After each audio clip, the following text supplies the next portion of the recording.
Bom dia a todos. Esta minha fala hoje é um bocadinho sobre a informação como algo que é completamente pervasivo na sociedade atual e que pode estar muito para além daquilo que nós imaginamos. Todos nós hoje em dia vemos a informação por todo lado, usamos os nossos telemóveis, os nossos computadores, os sistemas ciberfísicos à nossa volta usam a informação para processar, para alterar o seu comportamento de uma forma completamente familiar, que todos nós aos quais relacionamos como transparentes, como fazendo parte da nossa vida. Mas a verdade é que o grande poder da informação vem do facto de poder ser usada em computações. Como é que as computações usam a informação? Nós podemos ver que a informação basicamente existe em três naturezas. Aquela informação clássica chamada de Shannon, que tem a ver com as distinções. A informação permite fazer distinções, dizer que coisas são diferentes. A informação que define funcionalidades, por exemplo, dizer que algo tem uma certa cor ou tem uma certa propriedade. Ou aquilo que é mais importante, a chamada informação, que pode ter a forma de uma prescrição. Pode ser um conjunto de instruções. E é isso que dá, de facto, o poder à informação. E o poder da computação vem da possibilidade de combinarmos estes três tipos de informação de uma forma completamente uniforme, comunicando os vários níveis uns com os outros. Eu vou-vos dar apenas um pequeno exemplo para mostrar um fenómeno muito interessante na computação, que é o facto de, através do software, nós podemos construir mundos virtuais. Portanto, aquela ideia da virtualidade, com o software tudo é possível construir, é uma coisa completamente nova e que só apareceu devido à informática. Vou-vos dar aqui um pequeno exemplo. Este computador Macintosh foi inventado em 1984 pelo Steve Jobs e um aspecto interessante é que foi o primeiro computador a ter este tipo de interface gráfica através daquele ratinho que permite abrir as janelas, etc. e tal, permite fazer desenhos no ecrã. Um pequeno exemplo aqui, esta primeira aplicação, o MacPaint, foi uma primeira aplicação construída que permitia, de facto, isto parecia quase mágico na altura, quando vi isto pela primeira vez, usando um pequeno lápis, era possível fazer desenhos no ecrã. Enfim, a verdade é que isto que vocês acabam de ver, na realidade, não é um Macintosh a funcionar, é uma simulação do Macintosh que está a correr dentro daquela janela, dentro do meu computador pessoal neste momento. E isto é possível porquê? Porque existe uma linguagem de programação, neste caso até se chama o JavaScript, não sei se vocês já ouviram falar, que está a correr dentro do nosso browser da internet.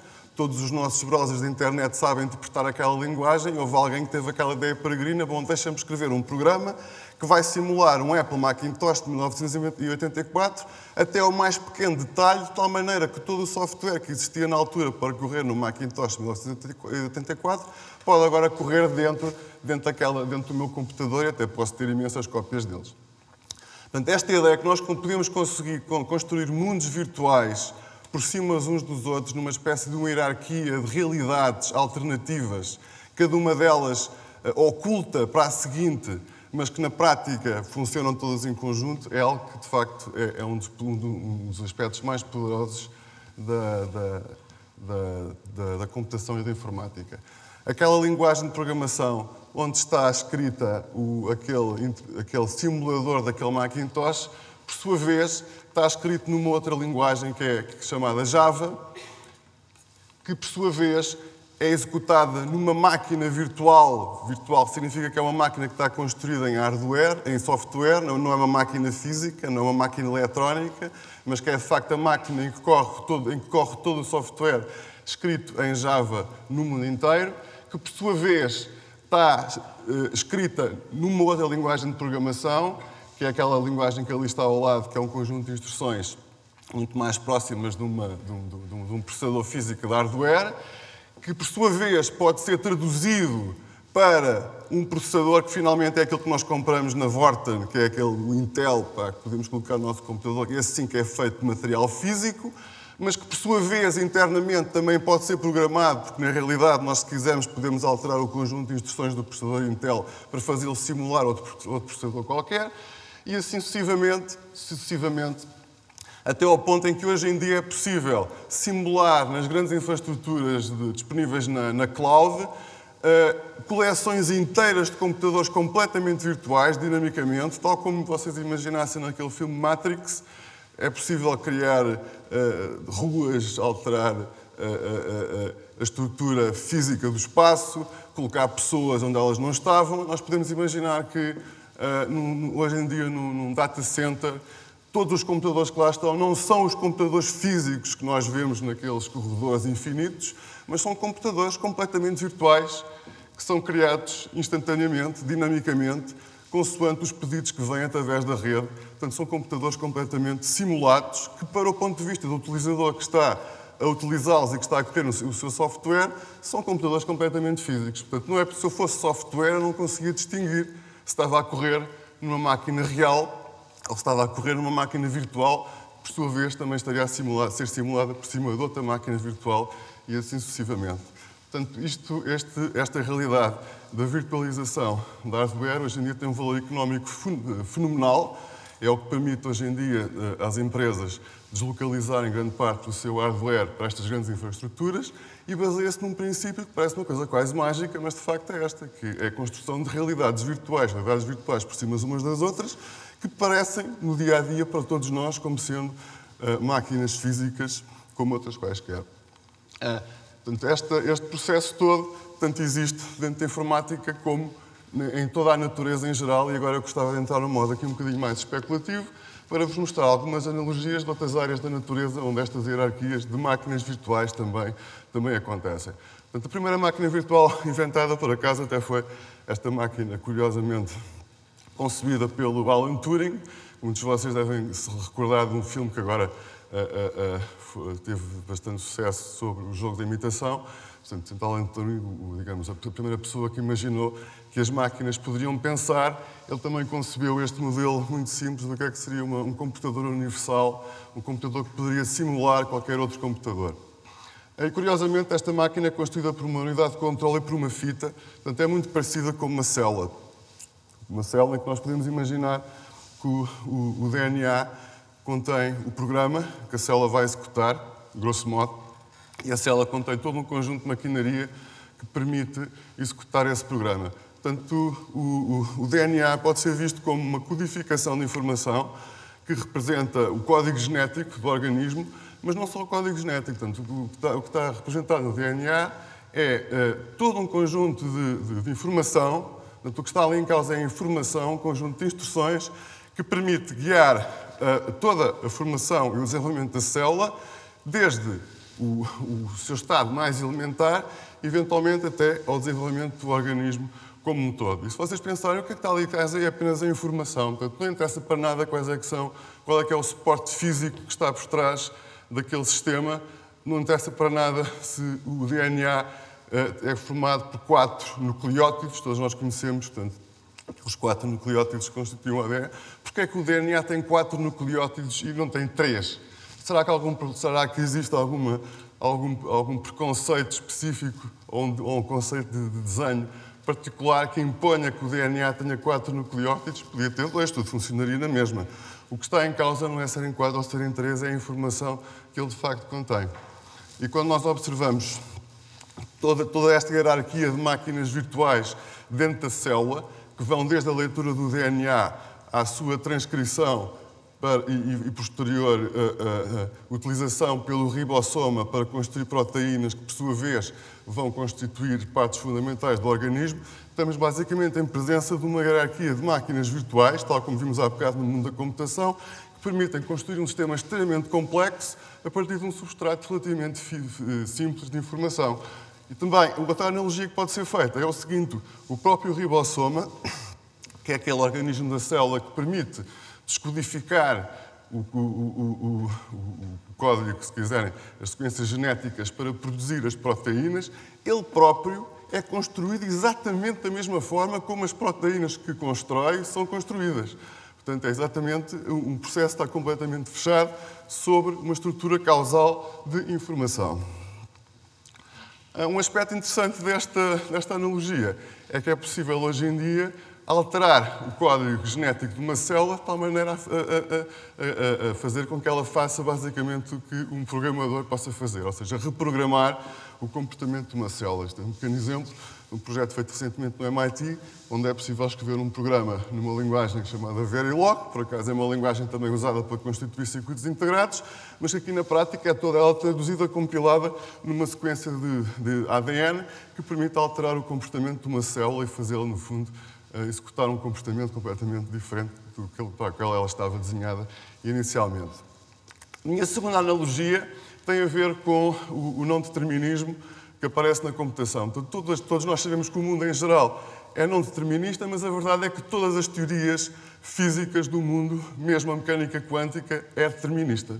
Portanto, que o sistema evolui, o mundo evolui de uma forma completamente previsível. Portanto, na informática é necessário considerar o não determinismo, porque todo o tipo de computações que existem, por exemplo, num sistema distribuído, numa rede, devido à ordem de diferentes chegadas de mensagens, se torna não determinista. Agora podemos imaginar o seguinte: todos os modelos de computação que tentam capturar o não determinismo fazem-no reduzindo o não determinismo a sistemas que se exprimem por meio de mundos paralelos. Nós, na informática, é sempre assim que fizemos, há décadas que fazemos, e para nós os mundos paralelos e o multiverso, se quiserem, é uma realidade com a qual nós temos que lidar quando estudamos os sistemas informáticos. Atualmente, o multiverso, ou a possibilidade de mundos paralelos, é explorada de forma rotineira, por exemplo, no domínio da computação quântica. O domínio da computação quântica usa o facto de uma partícula atómica, elementar, poder estar em mais do que um estado ao mesmo tempo. Portanto, podemos imaginar que cada estado de uma partícula pode estar numa mistura de vários estados em universos paralelos. E a verdade é que esses paralelos existem mesmo na realidade, por muito estranho que pareça. Os computadores quânticos podem ser construídos e nós verificamos na prática que eles só podem funcionar porque estão a ser feitas computações, ou seja, processamento de informação, se quiserem, ao mesmo tempo em universos paralelos. Portanto, isto pode ser explorado, por exemplo, numa aplicação tão simples como a que estamos aqui a ver, em que o objetivo do nosso sistema é, por exemplo, selecionar qual é que é o cartão de visita correto. Uma computação sequencial terá que processar todos os cartões em sequência. O mesmo algoritmo implementado num computador quântico pode simultaneamente processar todos os cartões ao mesmo tempo e selecionar aquele que interessa de uma forma completamente instantânea. O que é uma coisa maravilhosa, estamos a tirar partido do facto de existirem, de facto, vários universos paralelos.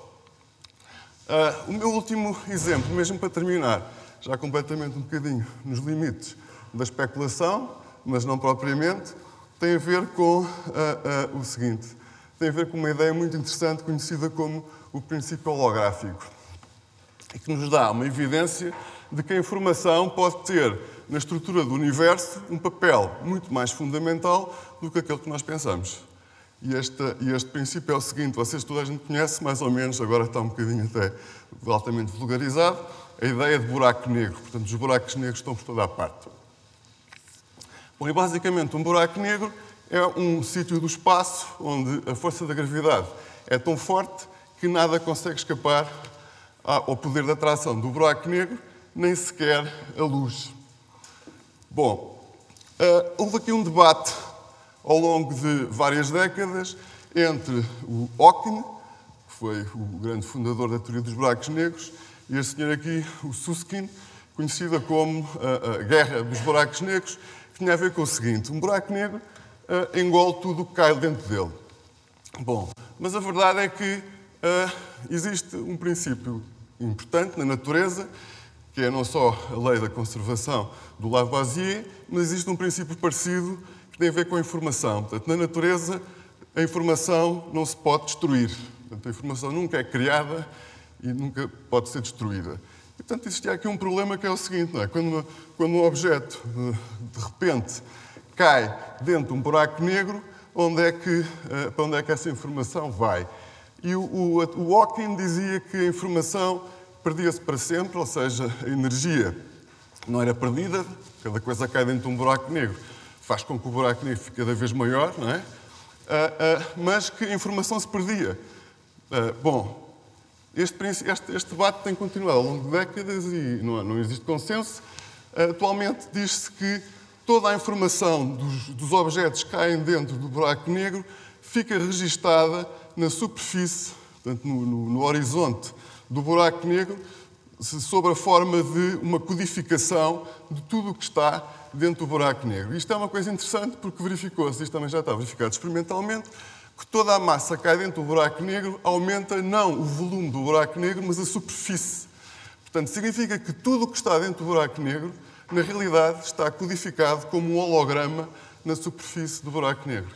E existe hoje em dia uma teoria que diz que, na realidade, o universo, tal como o conhecemos, pode ser visto como um interior de um buraco negro gigantesco em que toda a informação do que se passa dentro do universo está codificado nessa esfera gigantesca. E a verdade é que essa teoria existe. Ainda há pouco tempo foi publicado um artigo de física no Max Planck Institute of Physics na Alemanha, e esta é uma área de investigação atual. Portanto, estamos a falar de coisas concretas. Existem dezenas de milhares de artigos sobre isto e é uma ligação fortíssima entre a informação e a estrutura da natureza. Portanto, a questão que se coloca é o seguinte. Quando nós às vezes pensamos, e este é um comentário só ao final especulativo, quando às vezes pensamos sobre o que é a estrutura do mundo à nossa volta e o que é de facto a realidade e o que é real e o que é virtual, quando vemos todos estes exemplos com estas hierarquias de virtualidades e de realidades por cima uma das outras, e quando desconstruímos o mundo ao contrário, se quiserem, a física tal como nós conhecemos, este objeto que eu tenho aqui na mão, que é rijo, é feito de átomos, depois os átomos são feitos de partículas subatómicas, que por sua vez são feitas de partículas subatómicas, que por sua vez são feitas de partículas subatómicas, eventualmente de cordas, de coisas estranhas, de conceitos matemáticos, em última análise apenas de informação. Muito obrigado.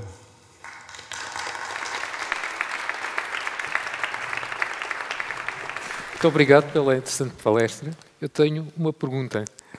Falando de Stephen Hawking, e se toda a gente se lembra que Stephen Hawking previa um problema para a humanidade devido à inteligência artificial, qual é que é a opinião?